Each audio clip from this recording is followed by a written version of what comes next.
Salut à tous, j'espère que vous allez bien. Alors aujourd'hui je vous retrouve un petit peu à l'avance, mais après j'aurai pas le temps pour vous faire le bilan de ma palle de printemps et vous présenter ma palle d'été qui va un peu changer par rapport à d'habitude, mais je vous dirai ça plus tard. Je vais d'abord vous faire le bilan de ma palle de printemps qui a été une vraie catastrophe parce qu'en fait j'étais en pleine révision, en plein examen et que j'ai voulu lire que des gros pavés et du coup comme je suis une lectrice assez lente ça m'a ralenti et je crois que j'avais 15 livres à peu près, je sais plus trop, j'en ai eu 7.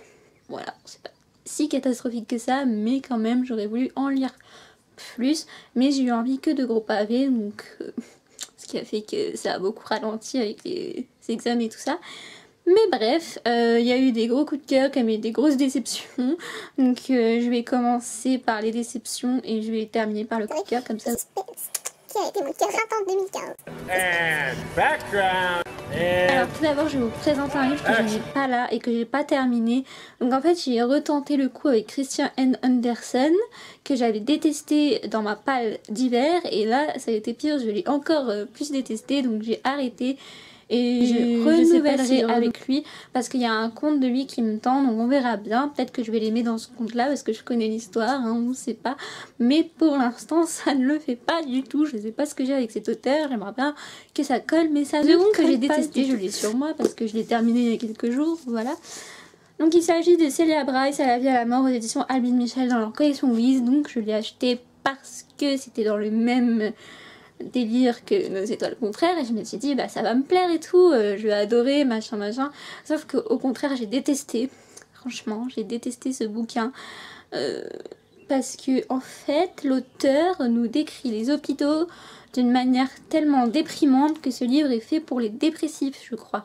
Enfin franchement moi j'ai détesté ce bouquin et je suis bien contente de l'avoir terminé même si j'ai failli l'abandonner alors que j'en étais à 50 pages de la fin. Voilà, ensuite, donc là on va passer aux lectures moyennes, il y en a eu 3. Alors la première, c'est un livre que j'avais trop envie de lire, comme le précédent d'ailleurs. Donc il s'agit de Armistice Maupin, Chronique de San Francisco, la saison 1 aux éditions 10-18, qui se présente comme ceci. Donc déjà la couverture est trop belle.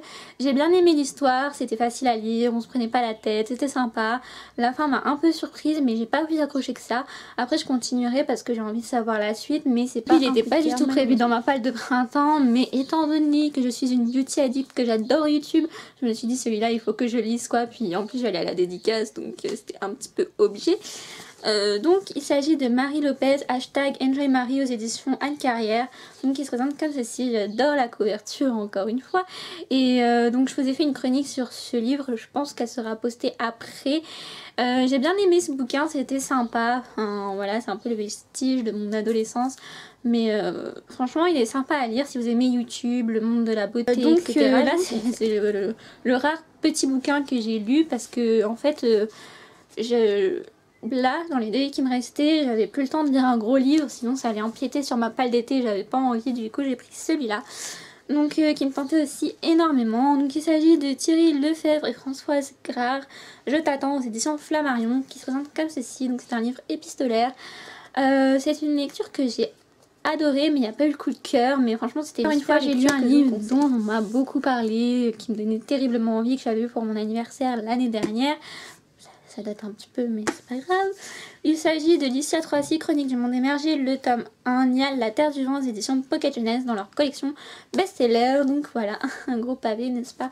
Mais j'ai adoré ce livre, franchement il est génial, je vous le conseille. Et j'ai trop hâte de lire vers les coups de cœur, hein. D'ailleurs il y en a plus que 2 à vous présenter, c'est les gros coups de cœur de ce printemps. 2015, pourquoi j'ai envie d'être en 2015? Premier coup de cœur de ce printemps 2015, voilà je me trompe pas. Enfin même deuxième parce que Chronique du monde émergé c'était un coup de cœur aussi. Il s'agit de Tess Sharp, Si loin de toi aux éditions R, qui n'a pas fait très long feu dans ma palle mais j'avais trop envie de le lire. C'était mon premier livre de ma palle de printemps et ça a été un véritable coup de cœur donc je ne peux que vous le conseiller. Et je fais pas... j'en parle pas trop, enfin j'en parle vite fait parce que j'ai déjà fait un point lecture donc... voilà, enfin un suivi livresque plutôt. Le dernier livre de ma palle de printemps 2015, cette fois-ci je me suis pas trompée dans les dates, qui a été un véritable coup de cœur, une révélation, genre quand j'ai terminé j'étais tellement déprimée de l'avoir terminé, je me disais que c'est injuste que ce soit qu'un one shot, qu'il y en a pas d'autre, qu'il n'y a pas de suite. Il s'agit d'un livre de l'une de mes auteurs préférées parce que déjà quand j'étais au collège j'avais adoré sa saga. Et donc il s'agit de Anne Brachard, ici et maintenant, aux éditions Gallimard, avec sa magnifique couverture. Et franchement j'ai trop aimé ce bouquin. Il est juste génial. Je l'ai terminé en une semaine et quand j'ai terminé j'étais déjà terminé. Franchement, je crois qu'il fera partie de mes top 15 de mes top 15. Ouh, ça va plus du tout. De l'année 2015, c'est mieux comme ça. Parce que franchement il est trop génial. Et encore une fois je peux que vous conseiller pour ma palle de printemps qui dans l'ensemble a été mitigée. Enfin il y a eu un peu de tout. Donc maintenant on va passer à ma présentation de ma palle d'été 2015. Alors en fait comme j'ai bientôt terminé ma palle d'été, en règle générale, envie de changer de ce que je faisais d'habitude, genre choisir des livres en rapport avec l'été, etc. machin. Et j'avais envie de faire baisser ma palle parce que j'ai plus de 200 et quelques bouquins, donc ça va plus du tout. Et donc du coup pour cet été, donc du 21 juin au 21 septembre 2015, je me suis donné des challenges. En fait j'avais très envie de me faire une book jar depuis super longtemps, mais j'avais trop la flemme de mettre tous mes bouquins dedans. Donc j'ai fait une book jar à challenge.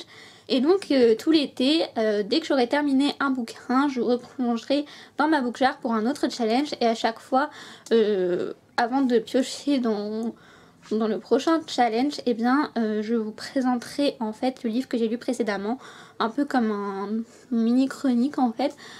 Donc voilà, sans plus tarder, on va piocher le premier challenge de l'été 2015, mais je pense qu'il va commencer plus tôt et elle va commencer aujourd'hui parce que sinon j'ai plus rien à lire. Voici le petit pot qui fait office de book jar, donc ça je l'ai acheté dans une boutique à Paris qui fait mi-Cultura, mi-Maison du Monde, enfin bref, elle est trop jolie. Et le stylo, c'est pour écrire sur tout et n'importe quoi et ça vient de chez Emma, ils sont top, enfin bref. On n'est pas là pour faire un haul, donc je secoue bien pour...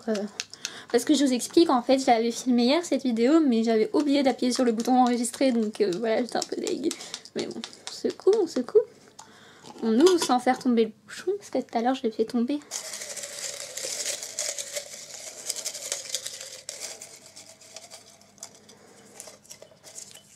Hop, papier étrier, on va voir sur quoi je suis tombée. Ah. Bon bah je suis tombée sur un truc plutôt cool. Donc c'est lire un livre d'une youtubeuse. En fait j'avais 3 livres de 3 youtubeuses. Donc Marie, celui que je vous ai présenté, Zoéla et une autre youtubeuse française. Et pour ce livre là, donc...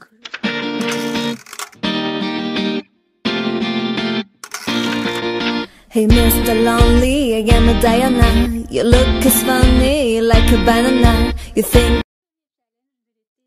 qui était lire un livre d'une youtubeuse. J'ai choisi de lire de Zoé Sugg, donc Zoéla sur YouTube, qui est une youtubeuse américaine, voilà. Donc Zoé Sugg, Girl Online aux éditions La Martinière, J-Fiction, voilà, comme ça. Pour une fois, je ne serai pas à la ramasse parce que genre il y a des livres que tout le monde a lu depuis 2 ans et moi ils sont encore dans ma palle, enfin bref, voilà. Donc voilà, j'ai trop hâte de le commencer vu que tout le monde en parle et tout. Puis pour commencer l'été c'est trop cool parce qu'il fait partie de ma palle d'été et tout, donc je suis trop contente. Et donc je vous retrouve très prochainement pour vous dire ce que j'en ai pensé. Bisous!